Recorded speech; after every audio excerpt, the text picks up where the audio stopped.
কি অদ্ভুত বিষয়। ডোনাল্ড ট্রাম্প বলতেছে ইরান যুদ্ধ কখন শেষ হবে সেটা নেতানিয়াহুকে সঙ্গে নিয়ে সিদ্ধান্ত হবে। তার মানে এখানে আর অন্য কেউ ফ্যাক্টর না। এই যে সংযুক্ত আরব আমিরাত, সৌদি আরব, কুয়েত, কাতার, এতগুলো দেশ যে জড়ায় গেল যুদ্ধে, তারা ক্ষতিগ্রস্ত হলো, তারা কেউ না। মিডল ইস্টের নেতা হচ্ছে ইসরায়েল এবং তার নেতা মানে প্রতিনিধি হচ্ছেন নেতানিয়াহু। তার সঙ্গে বসে সিদ্ধান্ত হবে যে মধ্যপ্রাচ্যের যুদ্ধ কখন শেষ হবে। এইটা মানে আরব বিশ্বের নেতারা যে কত দেউলিয়া, তাদের যে বিন্দু মাত্র কোনো মূল্য নেই, ট্রাম্পের অন্তত এই কথার মধ্য দিয়ে প্রকাশ পেয়েছে।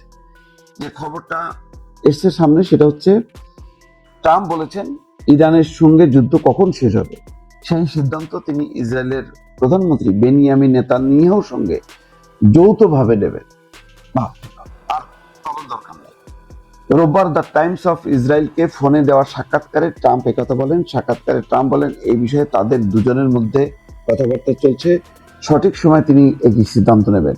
যুক্তরাষ্ট্র যদি হামলা বন্ধ করার সিদ্ধান্ত নেয় তখন ইসরায়েল একাই ইরানের বিরুদ্ধে যুদ্ধ চালিয়ে যেতে পারবে কিনা এমন প্রশ্ন ট্রাম্পকে করা হয়, তবে তিনি সেই সম্ভাবনা নিয়ে আলোচনা করতে অস্বীকৃতি জানান। তিনি বলেন আমার মনে হয় না সেটি প্রয়োজন হবে। তার মানে বিষয়টা হলো এই যে আমেরিকা যুদ্ধ থামাবে, ওই ইসরায়েলকে চালা যাবে কিনা, তো সেটা সরাসরি উত্তর দিচ্ছে না।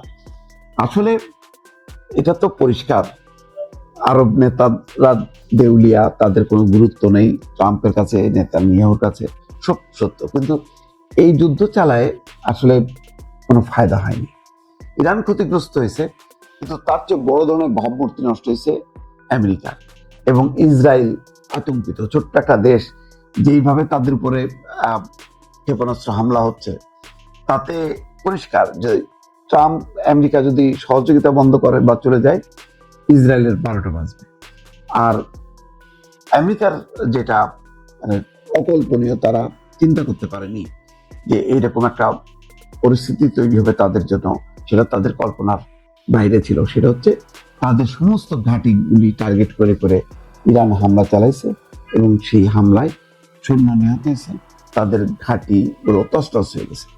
এইরকম আক্রমণ সম্ভবত তারা কল্পনা করতে পারেনি। সেই কারণে এখন আস্তে আস্তে তারা চিন্তা করছে যে যুদ্ধ বন্ধ করতে হবে। ইরান বলছে যে যদি প্রতিবেশী দেশগুলো থেকে হামলা বন্ধ হয় আমরা হামলা করবো না, পরিষ্কার কথা। তার মানে বলটা কিন্তু আমেরিকার কোর্টে চালাই দিল ইরান। তো এখন সেই কারণে আরব দেশগুলো আস্তে আস্তে ক্ষুব্ধ হচ্ছে, সেই মনোভাব হয়তো তারা জানতে পারছে ডোনাল্ড ট্রাম্প। সেই কারণে এখন ট্রাম্প ওই যুদ্ধ বন্ধের দিকেই চলে যাচ্ছে। এখন কিভাবে যাবে সে তো আর একা মানে গেলে আরো অসম্মানিত হবে, এই জন্য একটা কলা কৌশল খুঁজতেছে যে নেতানিয়াহুর সঙ্গে বসে সিদ্ধান্ত নেব, যৌথভাবে আমরা এই সিদ্ধান্ত নেব। এর মধ্য দিয়ে এক অর্থে ইরানের কাছে আমেরিকার কিন্তু পরাজয় ঘটতে যাচ্ছে এই বক্তব্যের মধ্য দিয়ে।